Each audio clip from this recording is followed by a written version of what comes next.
has, but also a new special pummel's in there. An entirely new like, imagine if his special pummel froze your opponent's feet and gave them ice physics all around the stage, but wherever they walked, they left ice for you. Yo, ice physics on other characters.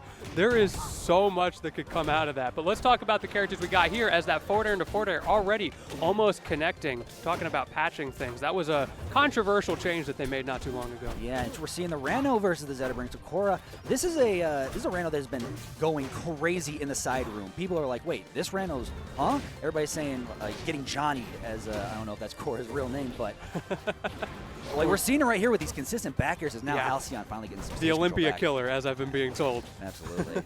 Oh, misses the ledge dash, puts you in a scary spot, gives an opportunity to Halcyon to get into the corner, but Cora finding a jump out down air. Halcyon not ready for it. That's neutral. Okay, center stage still pretty even from these two. That Ranno dash deck putting in work. The one needle. Oh, we got back air. Halcyon. So active. And Halcyon making it back to center stage. One thing I always like to look for in any matchup against Zetter is how do you deal with the approaching fireballs. So far, Halcyon has not been throwing out the parries. Of course, it's a small stage, so it's difficult to preempt those, but I'm curious to see how that evolves throughout the set. Especially if you're looking to call it out on approaches, like where the Zetterburn is just running behind the fireballs. Like, you have to really make sure you land that parry. And even then, it could just hit back in his face and you still are in disadvantage. We just saw a punish on a back air. Starting to wake up here is Halcyon. Well, I say waking up. Already has the lead, but waking up even more. Nice stall with the double shine in the air as well. Just catch your opponent a little bit off guard on your landing. Yeah, 147 is still laying these shines to put the fire onto Cora. So still, even when not like in advantage, still racking up percent with dots. You're getting my belly. Ooh, okay. Okay, I like that. When I see that move, I just assume, okay, forward air's coming out. But no, he had some better plans, manages to even up the stocks, obviously not the percents, but got the offensive started. It's so hard to run away on this tiny stage. It really is. It's so tight, so cramped. It's like your only saving grace is that swinging platform at the top. And when it's gone, it's pretty much FD as there's a deep forward air is going to get the purple flash to take it off the side. And now another one stock lead for Halcyon. He's maintaining this offensive pressure. Man, one little moment of complacency when you're that far off the stage and you can just die for it. There were very clear ways out, but when you're that far off, you often don't expect your opponent to come off and chase you. Yeah, you really, as we're seeing as this game has gone on, is at the highest of levels, there is no such thing as like taking a split second off. You have to be locked in from beginning to end.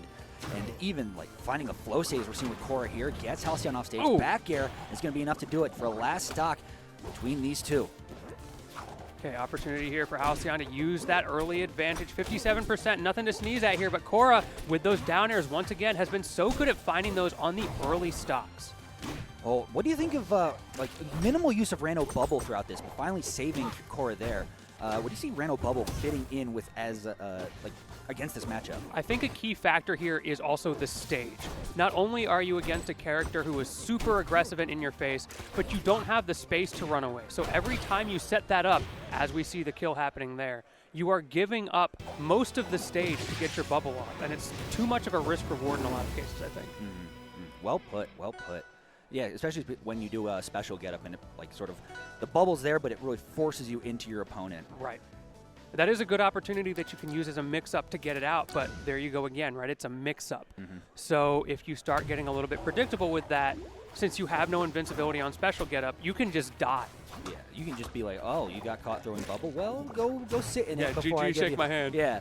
And we also saw that Halcyon was pretty good at using that bubble against Cora, like right at the end, falling out of the bubble, that minimum timing that is allowed because they made a change to that at one point, making it very predictable when Ranno's going to fall out and clipped him with an up air afterwards. Wow, and still, every time we think we see Halcyon like really maintain sort of advantage state and this pressure, Cora's there with an Uno reverse to sort of get Halcyon off stage. Like, it looks like this has been in Halcyon's favor this whole time, but really still Cora, the 1-2 pokes getting out and not really eating too much fire, is the forward air still going to connect that high off stage. How you can recover your Halcyon aggressively, but still making it work out.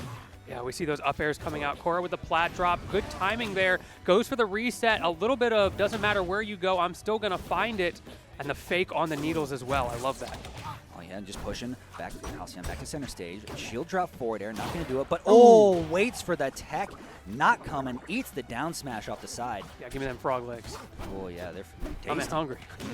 They've been boiling in the pot for a while, boy. Yes, they have. Halcyon trying to light that flame a little bit hotter. Got the empowerment here, gets the fireball as well. Once again, no parries coming out from Cora against that move. Oh my! And then we see how fast Shine comes out. Just get off me, Shine falling up air again. 100. Another fireball from that high up is just putting on the dot damage at 116. At this point, you've got to watch out for those forward throw confirms, excuse me, as well as any of those Shine wave dash combos will kill. It doesn't matter where you are on the stage. But you know what else will kill? A nice little ledge hog. Yeah, just a classic, melee classic edge guard. Like, you're out there, like, really just edge guarding any normal Fox. Oh my gosh, these hit fall nair combos coming out from Cora. Finally, Halcyon getting, like, get away from me. You see the bubble, it is out. That was what you were talking about earlier. It is an opportunity, but as soon as you get it, it's already gone. But I don't think Cora really needs that at this point. Yeah, I don't think Cora really cares if the bubble was there or not at that point. Now, one would have been his detriment. We jab it. Get off my stage here. Please, go away. Oh, that up strong would have killed. Okay, we're fishing a little bit too much. Yeah. I respect it, though. Yeah, we're out of the lake here. You know, spring is sprung here in Michigan. We're out the lake getting looking for those Gatling up smashes. Down throw, off stage, down tilt, nair. Okay. I was Needle expecting knocking forward. Trying to get a little cute with it. Maybe a little chic, Yeah, okay. buttons. Well, he's looking for that Twitter clip. He's like, you know what? I'm at the point I can afford to throw a stock. Ooh, great positioning. You have a 50-50 there. If Halcyon goes high, he dies. But he went low, found the ledge. Still, though, this first stock is not going down. But that one is as Halcyon drops the game. Cora evening it up 1-1. Showing the poisonous pacifist has serious hands. Always has from the time this game's come out, and they're only getting more and more prevalent as players get better and more used to the mechanics of this game. And we saw it right there. Imagine being a pacifist who oozes poison. Oh my! It must be tough. It'd be like you can't even like shake people's hands because you accidentally hurt them. It's like, oh no, brother. Because it's not like he's got fangs or something. He's a poison dart frog. It just comes out of their skin. Yeah, well, you can't touch them. I have a feeling that's like the ring around him. He's just controlling. He's like, this is my poison. Everywhere else like, is good, but He don't craves touch the intimacy. green. It's a Midas situation. He tries to hug his daughter and she just dies. Wouldn't his daughter be a poison dart frog? It's like must be one of the only people he can It hug. depends. Is this a dominant or a recessive gene? True. Does it matter who he marries? Yeah, but who is dominating this game number 3 off the start? It looks like Halcyon doing so as Cora on the back foot. Damage.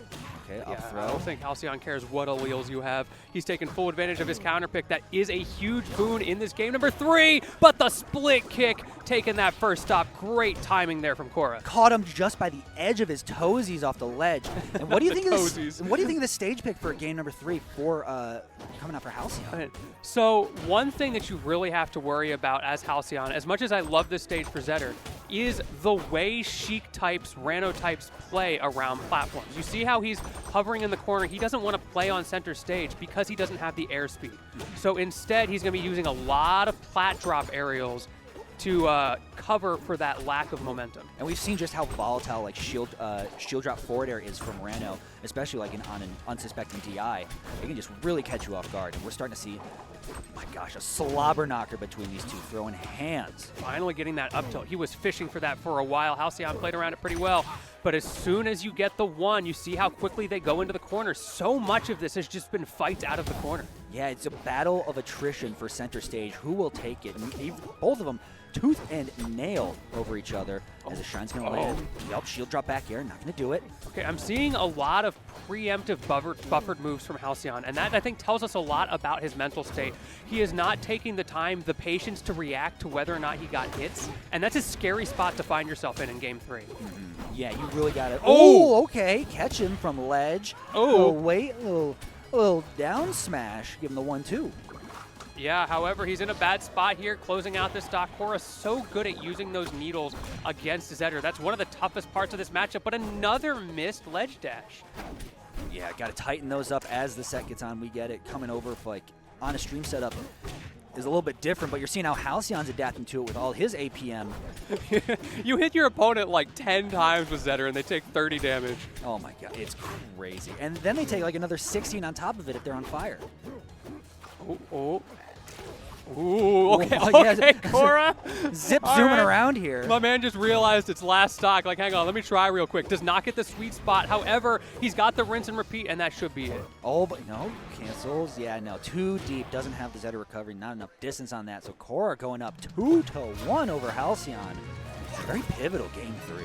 Yeah, it is not over yet. If I'm Halcyon, I'm probably going to run it back to the same stage. I like that stage for Zetter. It is a bit of a confidence pick because you have to trust your ability to outdo your opponent. Also interesting to see the bans. I feel like Zetter does worse on airship. So Cora showing maybe a preference there. Exactly. But if you're Cora, you're going back on the stage you already won on.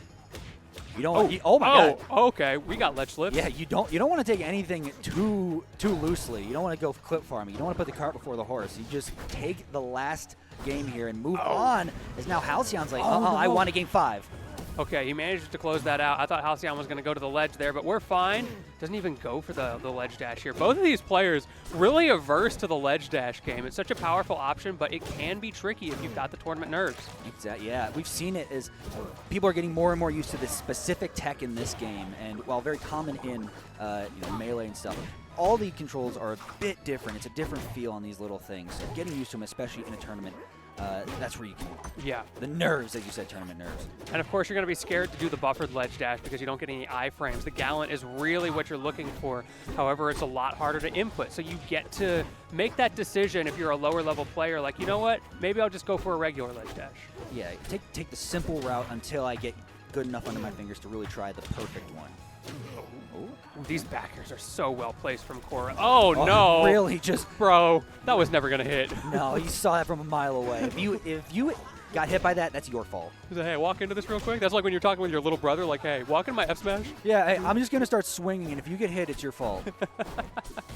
Call that a skill issue. However, Halcyon showing he's got the skill. However, Cora once again got those ledge trumps. I could have sworn Halcyon had a jump there, or at least a down special to try to mix up timing, but. You know, sometimes you can't think of it in the moment. Yeah, sometimes you think you have a jump, and all of a sudden you press that button once. It's like, where to go? Yep, okay. Nice little grab on get up. Oh, we could have shot F smash. That was the opportunity. Halcyon dropping it. He had the right chase down, but not the right reaction on that get up. More of what you said from Halcyon earlier, not checking to see if the moves are landing, is really coming into fruition. We're seeing stuff like jab whiff, but still throwing out the forward tilt and getting punished immensely for it. Yes. 120, 53, so... Still okay. Bubble coming to the rescue. I and love now the down idea. smash at ledge. This could be it for Halcyon back you're here. Dead. You're dead. That's it. And with that, Cora moves on to winners finals 3-1. Cora was so clinical